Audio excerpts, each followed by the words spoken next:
ব্যাটে বলে লড়াই ছাপিয়ে চেন্নাই টেস্টে আলোচনায় মাঠের নানান মুহূর্ত। অবাক করার সব ঘটনা ঘটছে আলোচিত এই টেস্ট ম্যাচে।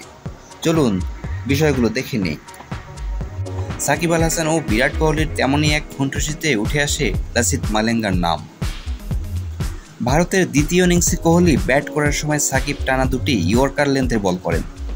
ওভার শেষে কোহলি যখন নন স্ট্রাইকিং প্রান্তে তার কাছাকাছি দাঁড়িয়ে ফিল্ডিং করছিলেন সাকিব। এ সময় সাকিবকে কোহলি বলেন, মালিঙ্গা হয়ে গেলে নাকি, ইয়র্কারের পরে ইয়র্কার দিচ্ছ।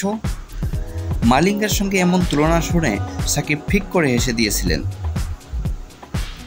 চেন্নাই টেস্টে কোহলির এই রসিকতা দেখা গেছে আরও।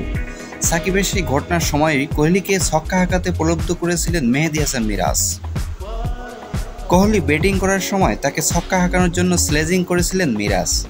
সে সময় কোহলি তাকে বলেন, তুমি নিজে তো নাহিদকে স্ট্রাইক দিয়ে বসলে, আর আমাকে বলছো ছক্কা মারো। এই চেন্নাই টেস্টেই বাংলাদেশের ফিল্ডিং সাজিয়ে দিয়ে আলোচনায় এসেছেন ঋষভ পান্টও। ভারতীয় এই ব্যাটার নিজে ক্রিজে থাকার সময় ঠিক করে দেন বাংলাদেশের ফিল্ড সেট আপ।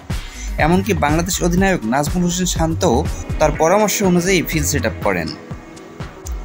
বিষয়টি আলোচনার সৃষ্টি করেছে ক্রিকেট দুনিয়ায়।